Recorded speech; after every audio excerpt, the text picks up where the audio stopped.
Powered by Rev Media in partnership with TSN, it is Season 5, and this, Ray, is Episode 11 of the Rain Dregs Hockey Podcast, presented by our title sponsor, Canadian Club Whiskey. We're introducing the first release of the Canadian Club Invitation Series, so it's a CC 15-year-old sherry cask. Sounds delicious. It's signature CC Classic 12-year-old whiskey, finished with a secondary aging in the Oloroso sherry cask. All the hallmarks of classic Canadian Club with the added richness and sweetness of sherry. And there you are, Ray Ferraro. Happy Halloween.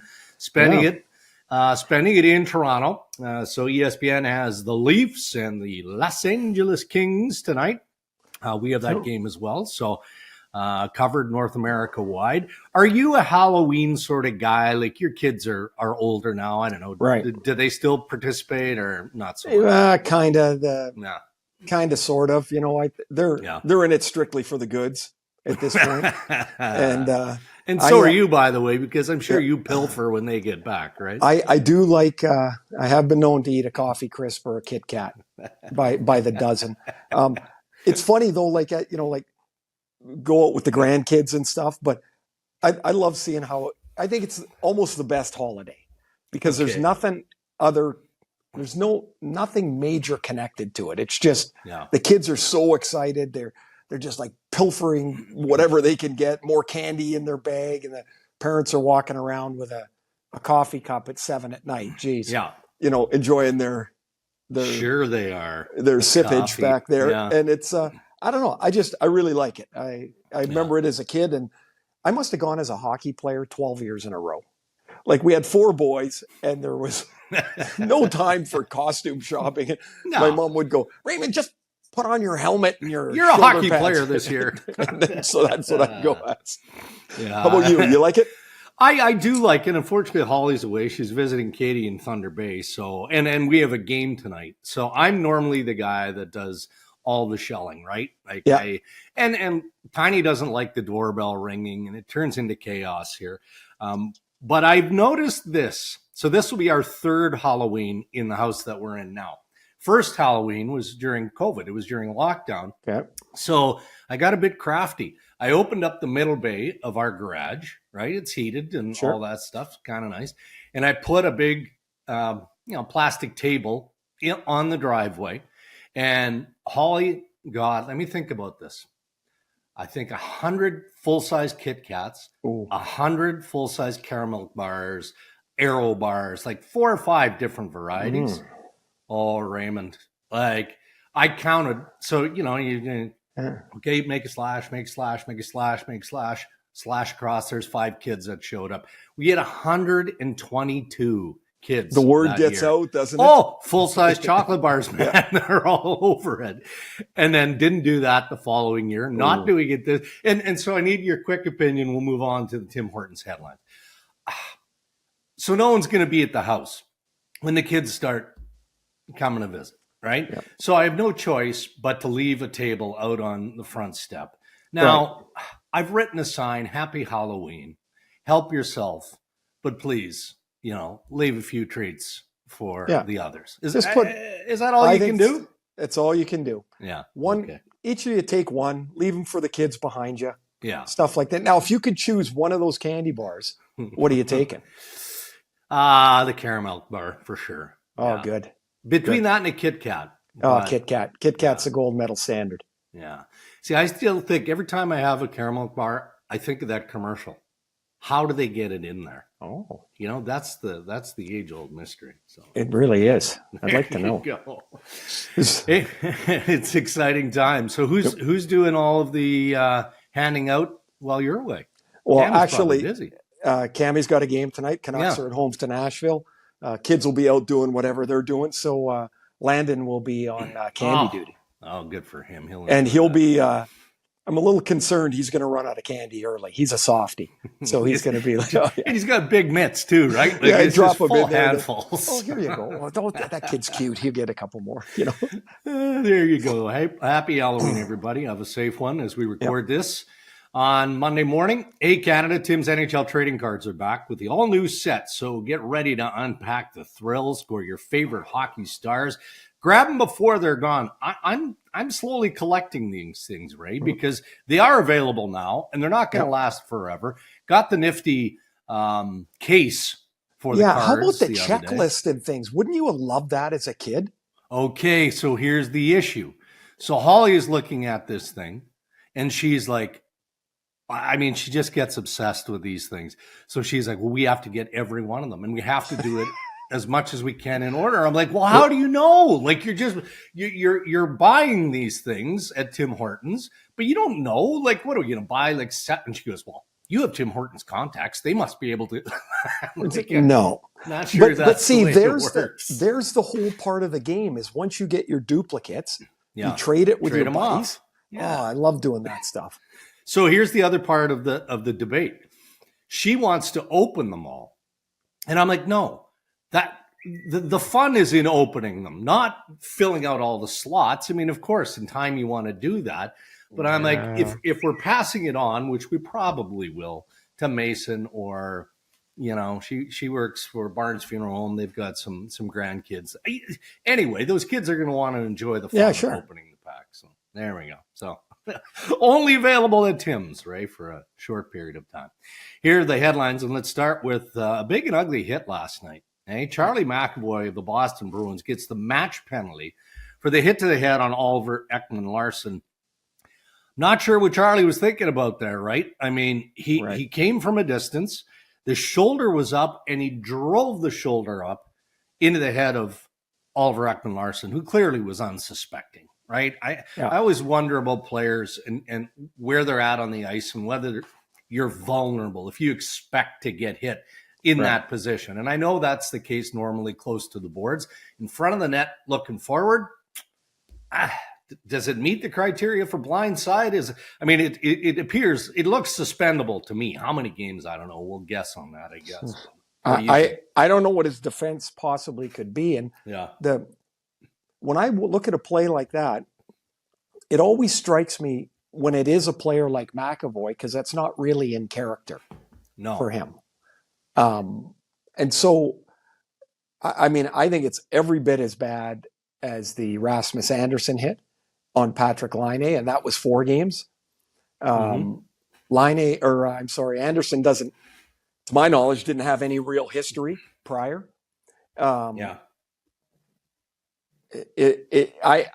It's got to be 4 or 5. It's significant. I would say. And here's the other part is, so not only is Ekman-Larsson in front of the net, he's in front of his own net. Yeah. Like, why would you get hit? Yeah. As far as defending yourself, right? Yeah. And so, I don't know what defense they can possibly muster here. This is suspendable for sure. The Bruins play Thursday against Toronto. Yeah. And so most certainly McAvoy won't be there. Matt Grzelcyk is... I was going to say Grzelcyk is, he appears to be hurt, and I think they said he's going to be a while. So now all of a sudden you've got, now you got 2 blue lines that are kind of hang together by a thread, but that's for Thursday. As for McAvoy, I think by the time we do our next podcast, Dregs, we'll be talking about the length of his suspension. I think you're on it though, right? I mean, I had somebody this morning say 3 games seems right, and I threw the same thing back. I said, I don't know, man. Like, Rasmus Anderson got 4. McAvoy's been suspended before a while ago, but he was suspended for a game. So I think they whack him, and rightfully so. Real tough weekend in the hockey world, right? 29-year-old Adam Johnson died on Saturday after being cut by a skate blade in a elite ice hockey league game. He played for the Nottingham Panthers. Such a tragedy. But I guess what comes out of something like this, and it does feel for me too soon and maybe a little insensitive to talk about, well, we've got to consider mandatory equipment here, right? I understand that. That's kind of what we do. I mean, Evander Kane, has his wrist cut last year, and, within a day or two, we're talking about, well, the NHL should adopt the sleeve coverage, right? It should be mandatory. So I don't know where we want to go with this or what your response is. And look, the NHL will have these conversations with their feeder systems, including the American League, where a neck guard would be mandatory because it is in most leagues, major, junior, etc. So is that the takeaway from this? I mean, aside from the tragic loss, is how do we prevent it from happening again? Well, I think it kind of has to be. Reading many stories over the weekend sounded, I never met Adam, but sounded like he was just an amazing kid.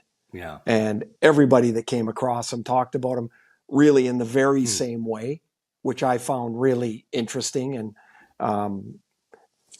just, 29 years old. He's just getting started, really. Yeah.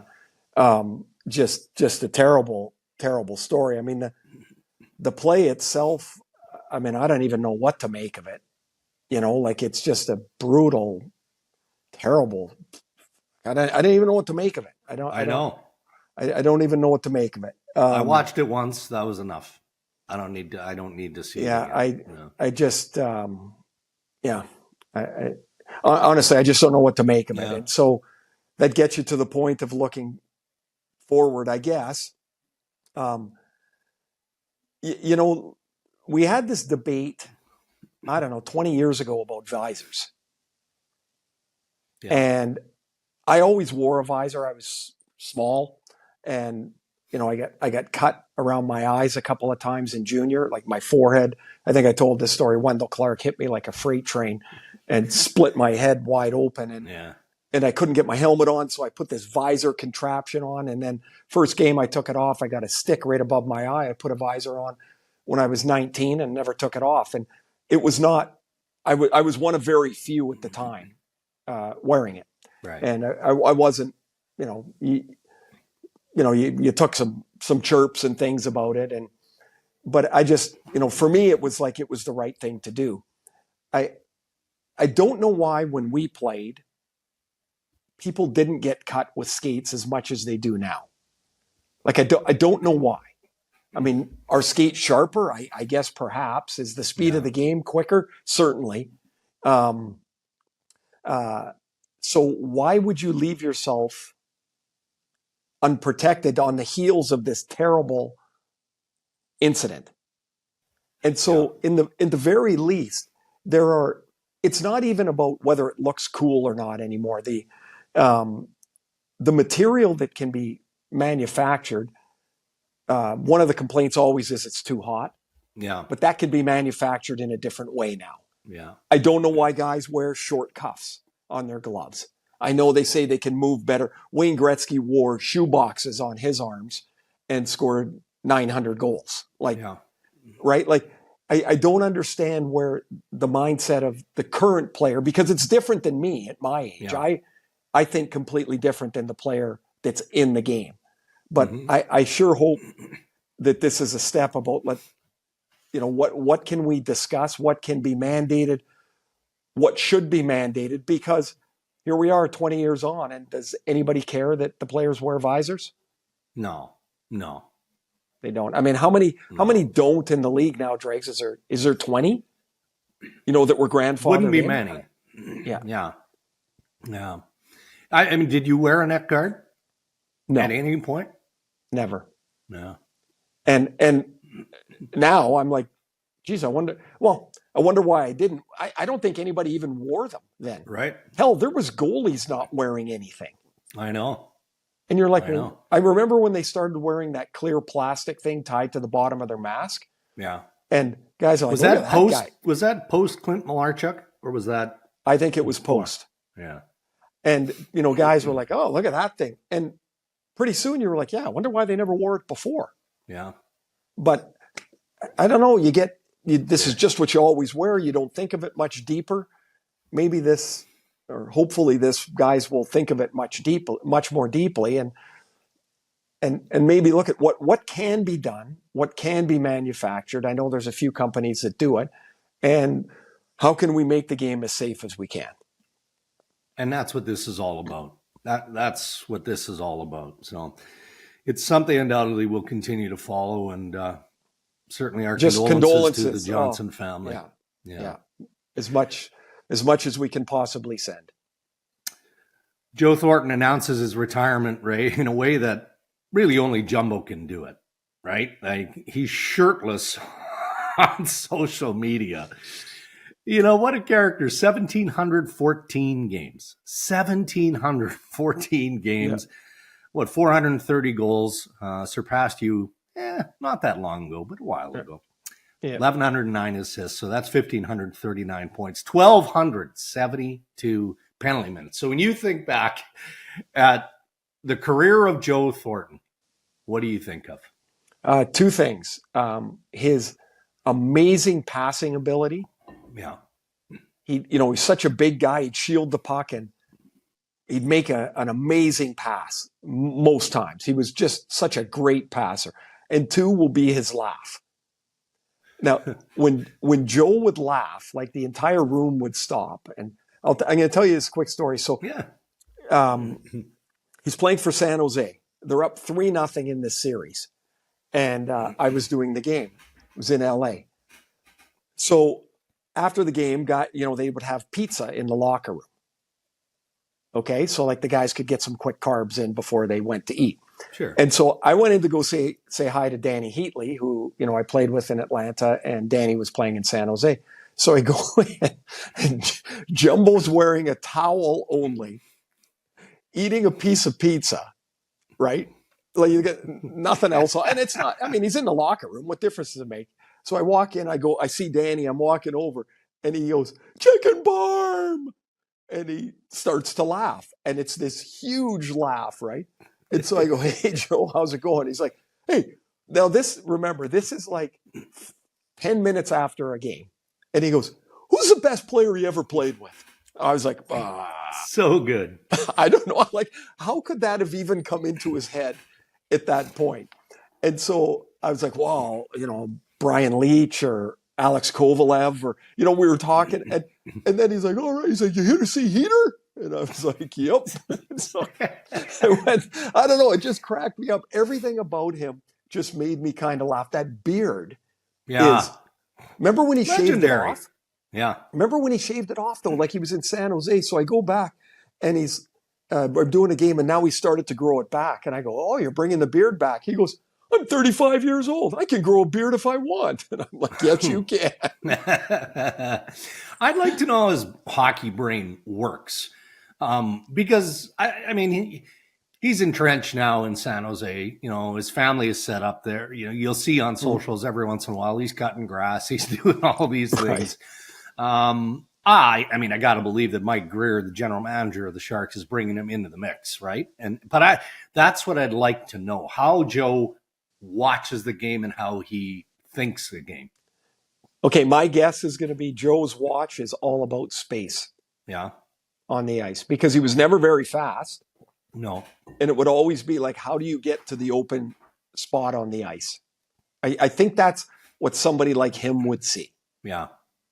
Because, man, he was good. Like, what all of a sudden he'd have it, guys, he'd stick his big ass out and protect the puck and then just throw like a pass somewhere, and you'd be like, "Oh, look at that, it's wide open." Yeah. Like he was Hall of Fame player. Look forward to his speech one day. I think so, it'll be somewhat entertaining. I hope he has a shirt on, or not. That'd be even funnier. Quick Joe Thornton story on my side. First big trade I ever broke, and I was terrified. The trade from the Bruins to San Jose. Marco Sturm, Wayne Primo. I'm trying to think of who else was involved in that deal. Brad Stewart. Yes. So anyway, were you worried when the trade came over? You must have been worried, "Oh, there must be another player in the deal." No, so this was pre-social media, and I'm working at Sportsnet, and I'm maybe dabbling in the news breaking field. Dabbling. I mean, Bob McKenzie was the pioneer, the best, right? Mm-hmm. And this is again pre-social media. So I get the tip out of San Jose that this is going down, and I mean, it was a slam dunk, and I'm like, "Oh my God, what do I do? What do I do? What do I do?" And I'm like, "All right, well, you're going to be a newsbreaker. No better time than to start now with a massive blockbuster." So I lobbed this out on the internet, and I got to think it was 2-3 hours before it was announced.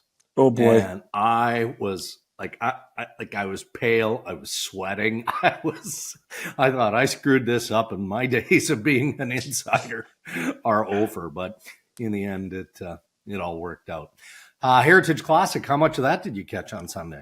First half. Yeah. First half, and then we had a dinner to go to, and two things: the Oilers certainly looked better. Yeah. I thought Evander Kane was really good. Oh my God, Calgary looks like they're lugging around bowling balls.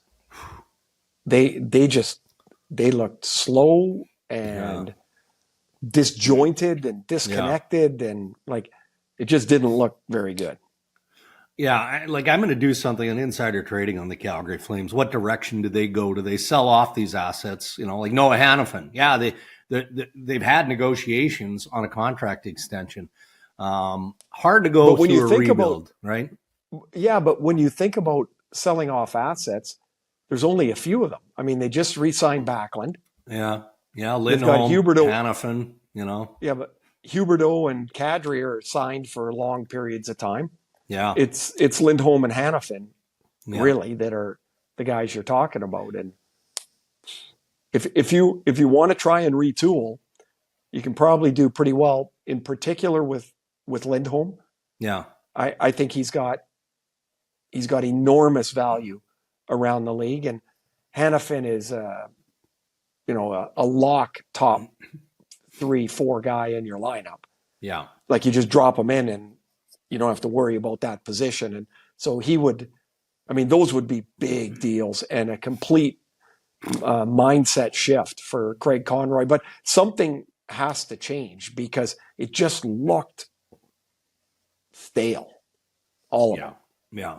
And it's not one game, too. We're talking about, you look through their lineup and Kadri's got one goal. I think Huberdeau's got two. They've got one line that has been any good for them. And they got some issues right now. So I had a conversation with somebody who knows this club very, very well. And, these are good players, good men. Like Jonathan Huberdeau he's a good dude. He is. Mm-hmm. But I think what we're seeing is he is a support player, right? That's what he is. Kadri, he's a real good hockey player. He's got that grit when he's on his game. But could they be, when we talk about personality and whether that matters, it almost feels like they're lacking somebody to drag them into the battle, every night. Like they're a collection of pieces, but they don't seem to have any sort of, I don't want to say leadership because Backlund and company, they've got good leaders there. But does that make any sense to you? It's just there's a lot of pieces, but they just dysfunctional isn't the word I want, but they seem a bit disinterested, if that's even fair. Yeah, no, I would say that is fair. Disconnected to what they have to do to win, I think is how I would say it. Yeah. The other thing is, I think it's paramount that each team would be able to identify what they are. And I think Calgary would have a tough time identifying themselves right now. And so if I'm sitting with Craig Conroy, my view would be let's identify what we want to be. Yeah. Just because you have to start from that. Right. You can't be everything. So let's be what can we be? And without totally blowing this thing up, which pieces are the right pieces to keep? Mm-hmm. And then work from there. Well, and I'm reminded of the conversation I had last week with Mark Chipman of the Winnipeg Jets, who said he did his research and talked to other owners and management who had to embrace a rebuild and how long it takes, how costly it is. The fact that you need your market to be incredibly patient. Hard to do in a Canadian market. The Canadians are doing it right now, I would say fairly successfully. Montreal normally is a competitive team. With Kadri, Huberdeau, and Markstrom under contract like that, it's not your traditional rebuild. Probably not, unless you're moving those pieces. Drake, so you're renovating, right? Yeah. Yeah, and so, for the last couple of years, the howls have gotten pretty loud in Vancouver about tear it down, do a rebuild. Well, unless you trade Hughes, Pettersson, and Demko, you could never do that. Right. They're too good. Yeah. They're them alone make it impossible unless you move the ball. Yeah.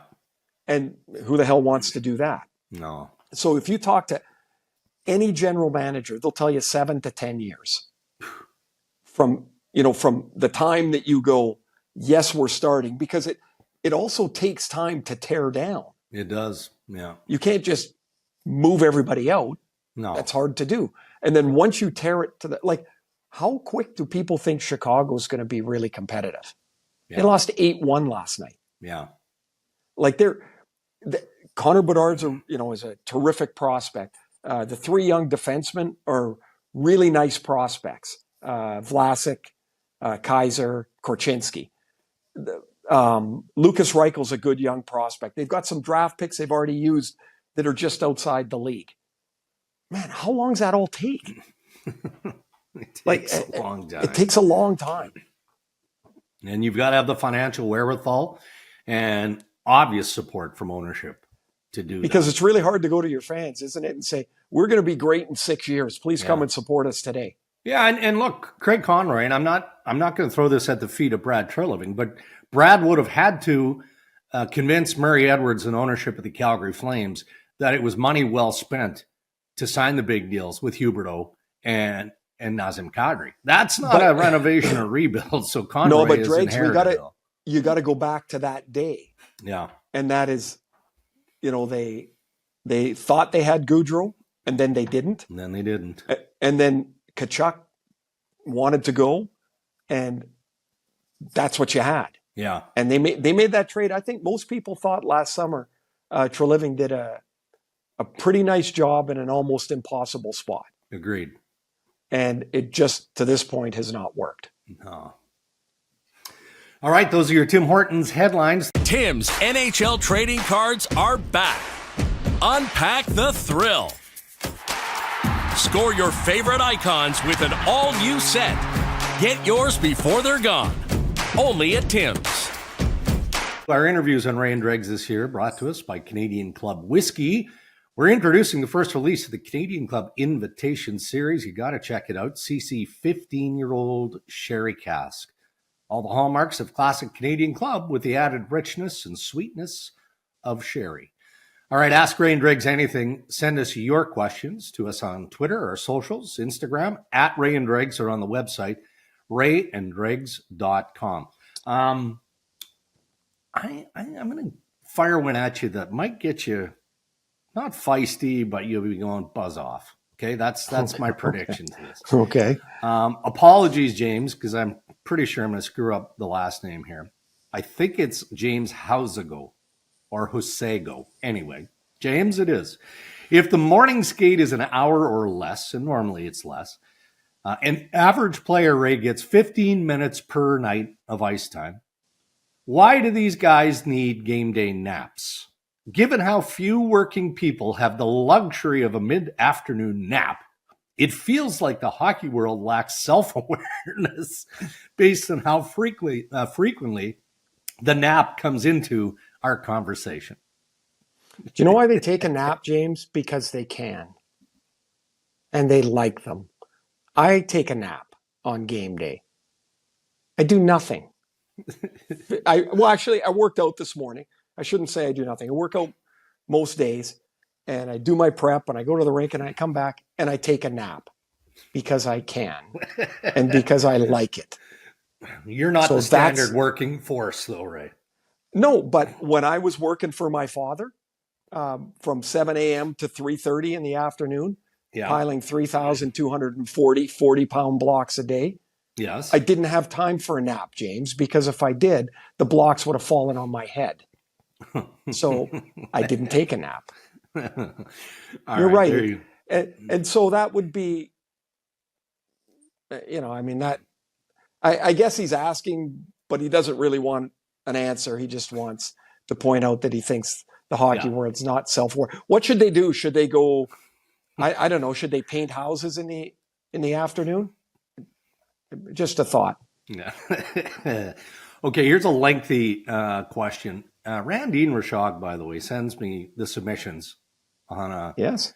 Yeah, pre-podcast. I mean, basically twice a week. We don't always get to them, but we do. And so she sends me one last night from Michael Soretsky on the Canada Cup. Now, you're going to have to pay attention to this. I'm not, Oh, boy. I loathe long questions. I loathe them, right? Just ask a question, then answer. Okay. Here we go with Michael. Since my first visit to Rideau Hall and seeing the Canada Cup, I thought it was a shame that it was no longer being awarded. However, how about an open schedule tournament? If the schedule is set up so that each Canadian team played one another at home and away by a certain point, then Team 1 gets a bye to make 82 games. They may play one of the U.S. teams. Then 2 plays 7, 3 plays 6, and 4 and 5. Then the tournament continues until there is a winner. These games would count towards the 82-game regular season. It could provide a little mid-season excitement. Other groups of teams could do something similar. Then he says, I know with arenas being event centers, this is a problem as teams wouldn't know who is playing where. But do you think it could work? Because it could bring the Canada Cup trophy back.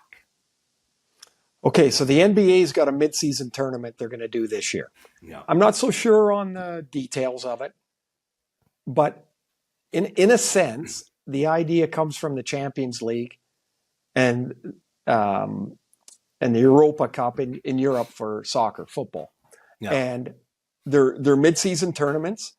MLS had one that basically shuts down the league for a couple of weeks while the teams are all playing in these mid-season tournaments. I mean, I don't know what the feasibility of it would be. I think he's right. It would be really complicated, but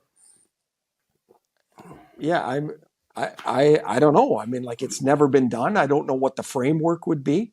Yeah. It would be pretty cool if you could use the trophy again, like it would, like if there was a reason to have it, but I think it would be really difficult to get it all in a cohesive fashion with the number of games that teams have to travel around and play. Now, I want to say the NBA is all in one venue. Mm-hmm. Like if they come in, it's a single elimination. I know it's a single elimination, and it's just a way to jazz interest. And I'll be really interested when that shows up to look at it and see what it looks like. Okay, final question. Ask Rain Driggs anything. This one from Nilium Wheelander. Oh, sure. If the Anaheim Ducks get healthier, is there a chance, Ray, they stay in the wild card race? Carlson looks like a player, bumps talent around to give the offense more depth, and I would agree with that. So when the Pacific seems so dysfunctional with the Alberta teams, if Anaheim can stay in the hunt until the All-Star break and go from there, is there a chance? No. Nah, I'm with you. Long shot at best. Just not yet. I talked to a coach, and he was telling me that, and I'm going to screw up his name, the young Russian defenseman, Mintyukov in Anaheim. Close. Yeah, I mean, I screwing up his name. He said that guy can run an NHL power play now. Like, he's good. Wow. I had two different scouts tell me Leo Carlson is really good. Yeah, he's legit. Like not just, he's going to be a good player, but he is really good. But you got an 18 and a 19-year-old. Mm-hmm. They'll bleed shots eventually here. I think they just went undefeated on that road trip, right? Yeah. And really awesome start for them and encouraging. And there'll be tough times ahead for them too, but it is encouraging. I just don't think that they're, realistically part of what the question says. And nor do they. Of course, every team wants to contend for a playoff spot, even as a reno team or a rebuild team. But in the best interest of the Ducks, there needs to be a bit more growing pain here, right? And adding, to develop this team into what they will be, could be down the path. All right, buddy, you're in Toronto. You're ready for the Kings and the Leafers tonight. Yep. And then where? You're off to Boston. Yeah. For Leafs and Bruins on Thursday. Yeah. How about tonight? We're talking about Joe Thornton, 1,500 games. Tonight is game 1301 for Angers Kopitar. Yeah. Like, man, what a career he's had. And So just, good. and of course, all in one place, and just a rock to build that team around. I think it was 2005, the Men's Worlds in Austria. I was there covering the event.